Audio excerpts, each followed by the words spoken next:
तो भैया एक खबर निकल के आ रही है बिहार से, और खबर जो है बहुत इंटरेस्टिंग। मैं ये कह रहा हूँ कि आपको मजा आ जाएगा कि भैया ऐसा हो कैसे सकता है। और एक खबर जो है वो हमारे जो आरजेडी के सीएम पद के दावेदार हैं तेजस्वी यादव, उनकी तरफ से निकल के आ रही है। तो चलिए इस खबर के बारे में थोड़ी सी बात कर लेते हैं। मैं हूं अश्विनी कुमार और आज तारीख है 23 अक्टूबर 2025 और आप देख रहे हैं एपिसोड 1 ऑफ बी विजिलेंट। तो देखिए खबर क्या है। जैसे कि आप सबको पता ही है कि बिहार के अंदर अगले मंथ इलेक्शन होने वाले हैं विधानसभा के, और हर पार्टी जो है अपनी पूरी जोर कोशिश कर रही है, सिवाय कांग्रेस के। उसके बारे में हम कल की वीडियो में या आने वाली वीडियो में बात करेंगे। तो हर पार्टी अपना पूरा प्रयास कर रही है विधानसभा इलेक्शंस को जीतने के लिए। तो इसी रेस में जो हमारे तेजस्वी यादव थे, जो आरजेडी पद के सीएम पद के उम्मीदवार हैं, उन्होंने एक वादा किया है।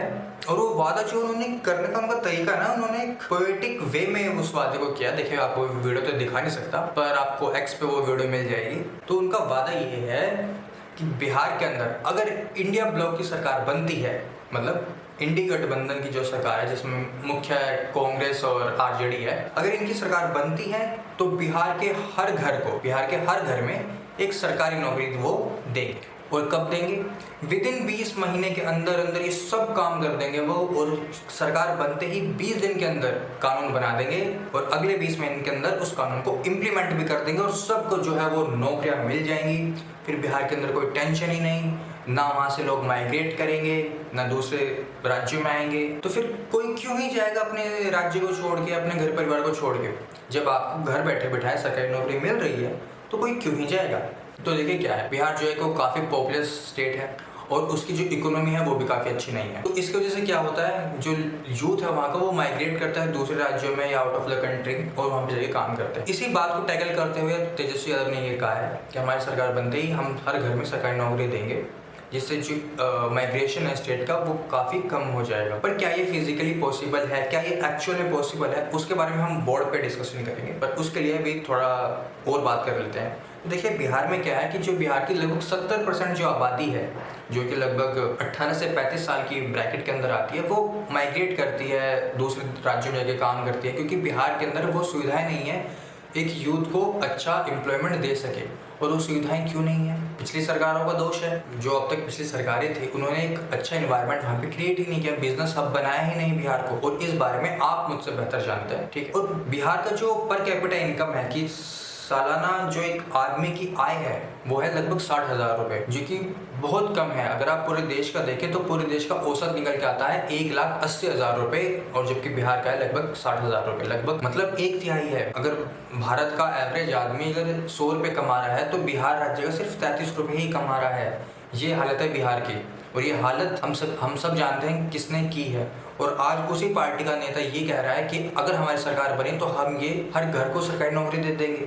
कैसे दे दोगे भाई? तेजस्वी यादव जो है वो इल्ज़ाम लगा रहे हैं करंट गवर्नमेंट पे कि उन्होंने अच्छा माहौल नहीं दिया एम्प्लॉयमेंट के लिए। देखिए ये वादा फिजिकली पॉसिबल तो है नहीं, उस बारे में हम अभी डिस्कशन करेंगे। पर देखिए आखिर तेजस्वी यादव ने ऐसा वादा क्यों किया?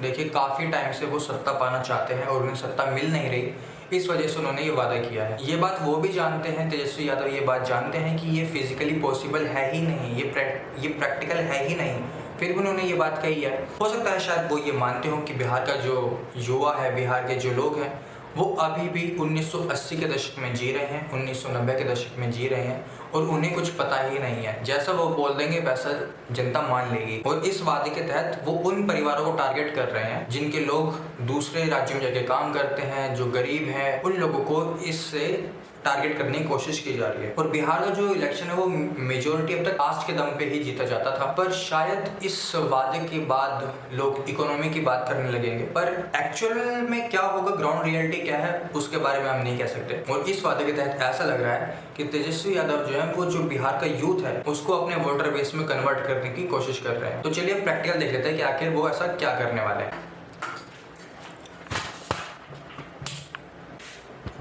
तो चलिए बोर्ड पे समझ लेते हैं कि आखिर ये क्या प्रैक्टिकली पॉसिबल है जो तेजस्वी यादव ने वादा किया है। तो अगर हम देखें फिजिबल तो नहीं है, तो थोड़ा बड़ा बड़ा दिखना पड़ेगा, दिख नहीं रहा। तो बिहार के अंदर लगभग 3 करोड़,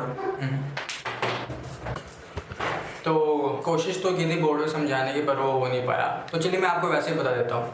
तो बिहार के अंदर लगभग 3 करोड़ 20 लाख के आसपास परिवार हैं, ठीक है। और अब तक लगभग 4 से 5 लाख जो लोग हैं वो सरकार के अंदर काम करते हैं, यानी कि गवर्नमेंट एम्प्लॉय हैं। तो अगर ये तेजस्वी यादव ये कह रहे हैं कि हम हर परिवार को एक सरकारी नौकरी देंगे, तो आप मोटा मोटा मान लीजिए कि 3 करोड़ परिवार को जो है वो नौकरी मिलेगी। 3 करोड़ परिवार को अगर नौकरी मिलेगी और अभी जो है वो आपके 4 से 5 लाख है, कितने गुना हो गया ये आप कैलकुलेट करेंगे तो ये लगभग हो जाएगा 600 गुना। जो आदमी के पास अभी 1 रुपया है उसके पास अब 600 रुपये हो जाए, ये कैसे हो सकता है? बिहार के अंदर ये कैसे पॉसिबल ही नहीं है। अभी क्या है कि जो एवरेज सैलरी है गवर्नमेंट एम्प्लॉय की बिहार के अंदर वो लगभग 6 लाख रुपए है। ठीक, अब मान लीजिए आप उसको 3 करोड़ से मल्टीप्लाई कीजिए, 6 लाख को 3 करोड़ से, तो ये आएगा लगभग 180 लाख करोड़। और आपको पता है कि बिहार का बजट कितना है, और बिहार का बजट ही 3 लाख करोड़ के आसपास है, तो कैसे कर देंगे? फिर भी लगभग 50-60 गुना है।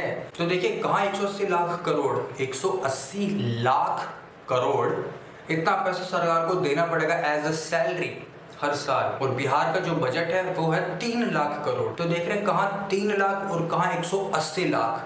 3 और 180, आप डिफरेंस देख रहे हैं? ये कैसे पॉसिबल है? देखिए मुझे तो समझ में नहीं आ रहा। तेजस्वी यादव बड़े अच्छे से जानते होंगे भाई, वो उनके पास हो सकता है, उन्होंने जैसा कहा है कि हमारे पास सर्वेज हैं और ये पॉसिबल है, तो उनकी बात पे हम थोड़ा सा यकीन तो कर सकते हैं। बाकी इस बात पे अगर यकीन होगा तो जनता उन्हें विधानसभा में भेज देगी और शायद उन्हें सीएम भी बना दे। ये तय तो करना जनता के हाथ में है। आपको ये वादा कैसा लग रहा है? आपको लगता है कि क्या ये वादा फिजिबल है, क्या ये प्रैक्टिकल पॉसिबल है, या फिर जस्ट एक हवाई वादा है? तो इस मुद्दे को देखते हुए आप वोट कीजिएगा अगर आप बिहार से हैं। तो बस आज की इस वीडियो के अंदर इतना ही है। आपसे जल्द ही मिलेंगे एक नए वीडियो के अंदर। तब तक के लिए देखते रहिए Ashwini Kumar YouTube channel. Bye bye.